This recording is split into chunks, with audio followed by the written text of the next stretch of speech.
Makadi muri Zimbabwe ndini wenyu nenzi wekuJCTV Africa ndichikupakurai nyaya dzinge dzichipisa, nyaya dzikuitika mumastreets. Nhasi ndauya nenhau yaNanyasha avo vakabuditsa mavhidhios avo vachiita lula vari vanhu vechikadzi voga.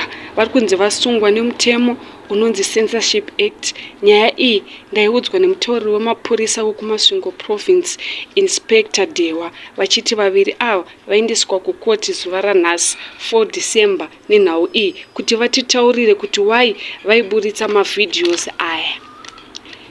Ndiyo nhau yandinayo muzuva ranhasi. Ndiri kuda ndikubvunzei semhuri yeZimbabwe kuti munofungei nezvakaitwa naNanyasha ava vanoratidza kuti zvese zvavakanga vachiita izvi zvakaipa havana kunge vachizviona sezvakaipa, vaitoratidza kufara havo. Zvinova zviri zvinhu zvinozopa vechidiki vanogona kuzotevedzera zvakaipa izvi. Ndatenda hangu, ndini wenyu nenzi wekuJCTV Africa. Tinoonana pane mamwe mavhidhios.